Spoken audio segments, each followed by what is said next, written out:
नमस्कार विद्यार्थियों, हमारे यूट्यूब चैनल लकी एजुकेशन में आपका स्वागत है। हमारा बेसिक का टॉपिक चल रहा था, जिसमें हमने संस्कृत ग्रामर में जो बेसिक है यानी कि जो 6 क्लास से लेकर के और हमारे लिए 10th तक बहुत ही आवश्यक होता है। और 10th में जैसे हम छोटी क्लासों में ABCD सीखते हैं, ऐसे ही हम 6 क्लास में संस्कृत की शुरुआत में ये छोटी छोटी सी बातें सीखते हैं, जिसमें हम सीखते हैं पुरुष, वचन, लिंग, विभक्ति, ये सारी चीज़ें छोटी छोटी सी सीखते हैं। और वर्णमाला, भाषा का ज्ञान, लकार, शब्द रूप, धातु रूप, ये सारी चीज़ें छोटी छोटी सी हम 6 क्लास से ही सीखते आते हैं और धीरे धीरे इनका विराट रूप 10th क्लास तक हो जाता है। तो जब 10th क्लास में जब कोर्स बहुत आगे बढ़ जाता है तो बच्चों को तभी जाके ज्ञान हो पाता है कि ये संस्कृत तो अब हमें आती ही नहीं है, क्योंकि हम छोटी क्लासों में ध्यान ही नहीं देते हैं छोटी छोटी चीज़ों को। जब छोटी छोटी चीज़ें जब भी ध्यान नहीं देते हैं तो फिर हमको ये जो संस्कृत जो सब्जेक्ट है वो बहुत ही अधिक हमें हुआ जैसा लगता है, यानी कि बहुत ज़्यादा हमारे लिए ऐसा लगता है बोरिंग सब्जेक्ट, ये कैसे याद होगा, कैसे हमें आएगा। तो इसीलिए हमने छोटी छोटी सी चीज़ों को आपके लिए बताया है। तो हमारा अब तक का देखिए, हमने आपको भाषा का ज्ञान, पुरुष, लिंग, वचन सभी का ज्ञान दे दिया, वर्णमाला, और कल हमारा जो टॉपिक था वो था हमारा उच्चारण स्थान।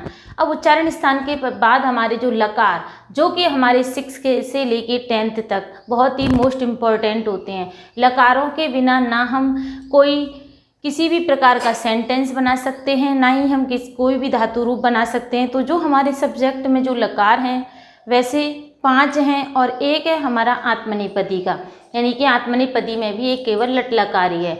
तो इस प्रकार से जो हमारे लकार हैं, वैसे तो संस्कृत भाषा में 10 लकार माने गए हैं, लेकिन हमारे कोर्स में केवल मात्र 5 ही लकार हैं, जिनका अध्ययन हम बहुत अच्छे से करेंगे, जो बेसिक्स में भी आएगा और आपके लिए आपके 10th 9th 10th सभी के सिलेबस में आएगा। तो इसको हम पूरे बड़े तरीके से लेके चल रहे हैं इसको। तो देखिए, ये जो लकार है, जिन पदों से, लकार शब्द का मतलब होता है काल।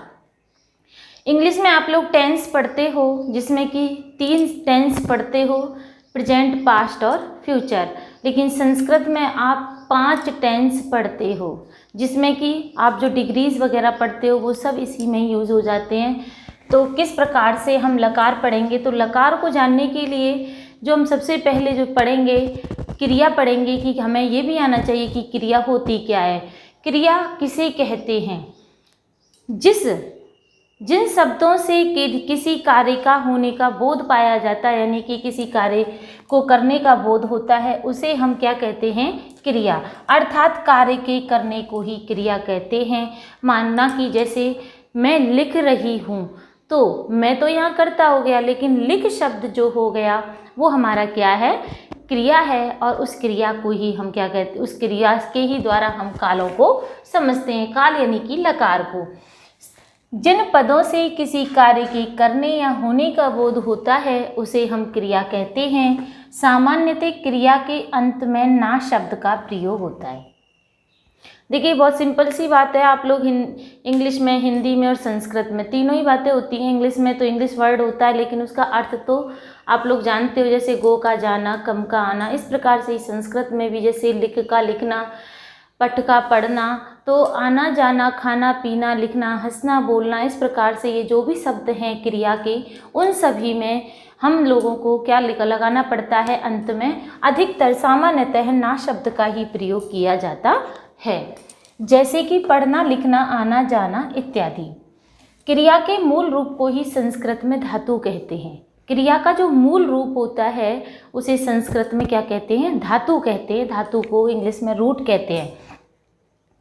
तो देखिए, ये जो धातुएं हैं, जैसे हंस है, गम है, लिख है, चल है इत्यादि, ये सभी जो धातुएं, हम इन सब का विस्तृत अध्ययन आगे करेंगे। तो और आगे देखते हैं कि संस्कृत भाषा में लगभग 2000 धातुएं हैं।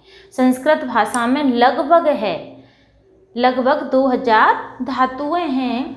मूल शब्द या मूल धातु को प्रकृति कहते हैं। हम कहते हैं ना, प्रकृति प्रत्यय बताइए, तो हम मूल शब्द को अलग करते हैं और उसका प्रत्यय अलग करते हैं। तो जो प्रत्यय लगेगा वो लकार के हिसाब से लगेगा। लट लकार के क्या प्रत्यय होते हैं, लिट लकार में कौन कौन से प्रत्यय लगाए जाते हैं, और लंग लकार में कौन कौन से प्रत्यय प्रयोग में आते हैं। तो इसी प्रकार से कहा गया है कि मूल शब्द या मूल धातु को प्रत्यय कहते हैं। देखिए कैसे, जैसे कि हमने लिखा गम प्लस अत, तो यहाँ जो ये मूल धातु या मूल शब्द हुआ वो हुई हमारी ये प्रकृति, इसे हम प्रकृति कहेंगे।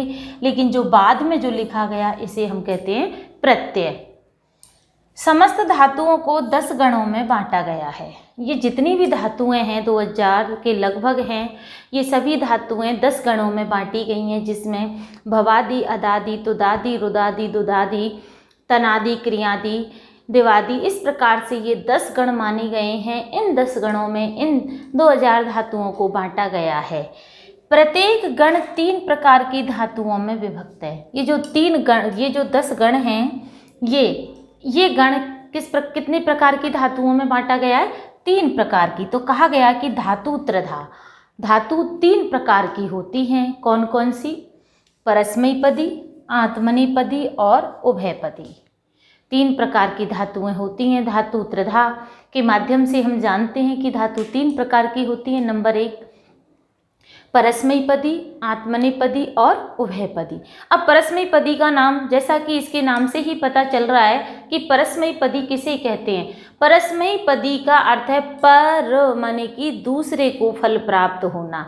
जब क्रिया का फल किसी अन्य व्यक्ति को प्राप्त होता है, स्वयं कर्ता को प्राप्त ना हो करके किसी अन्य व्यक्ति को उस क्रिया का फल प्राप्त होता है, तो वहाँ परस्मैपदी धातुओं का प्रयोग होता है। देखिए इसकी परिभाषा, जब क्रिया का फल स्वयं कर्ता को प्राप्त ना हो करके अन्य व्यक्ति को प्राप्त होता है, वहाँ परस्मैपदी धातुएं होती हैं। अर्थात जिन धातुओं के रूप लट लकार में, लट लकार के ही माध्यम से समझाया जा रहा है इसमें, अति, अतः, अंति, जैसे कि पठति, पठते, पठन्ति, इस प्रकार से चलते हैं, वो परस्मैपदी धातुएं कहलाती हैं।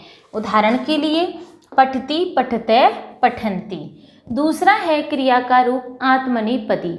आत्मनेपदी जो क्रियाएं होती हैं, इसमें सीधी सी बात है, आत्मनेपदी स्वयं के लिए, अपने लिए।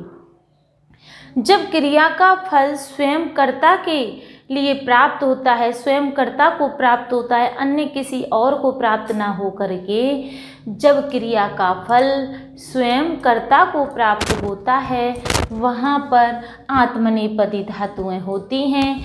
आत्मनेपदी धातुओं के रूप लट लकार में अते, एते, अंते, इस प्रकार से चलते हैं, जैसे कि सेवते, सेवेते और सेवन्ते।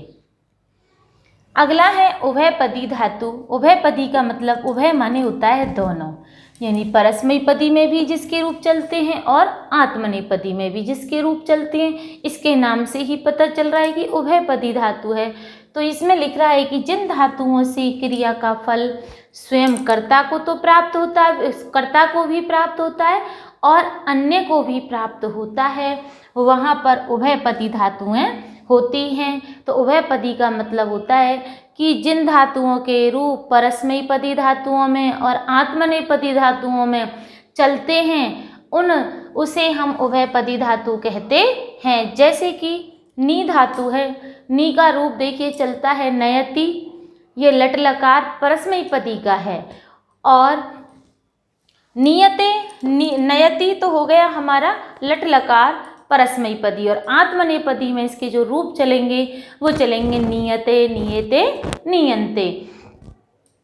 उसी प्रकार से पच धातु है, रुच धातु है, तो पच धातु जो है उसके भी रूप दोनों ही धातुओं में चलेंगे, परस्मैपदी में भी और आत्मनेपदी में भी। परस्मैपदी में इसके रूप चलते हैं पचति, पचते, पचन्ति, और आत्मनेपदी में इसके रूप चलेंगे पचते, पचेते, पचन्ते। तो देखिए ये जो हमारा अभी तक तो केवल ये बेसिक यही हुआ है कि लकार, हमने अभी क्रिया के बारे में जाना, धातु के बारे में जाना। अब यहाँ से आगे हमारा शुरू होगा कि लकार कितने होते हैं, लकार किसे कहते हैं। तो लकार जो है हमारा बहुत बड़ा टॉपिक है, बहुत ही अच्छा है, जो कि हमारे लिए 6 से लेके 10th बोर्ड तक काम आएगा। तो इसे हम पूरे तरीके से आपके लिए 5 लकारों में परस्मैपदी में करवाएंगे, और एक जो आत्मनेपदी का लट लकार है जो कि हमारे 10th सिलेबस में आता है, वो भी यहीं पर करवाया जाएगा। धन्यवाद। जय हिंद।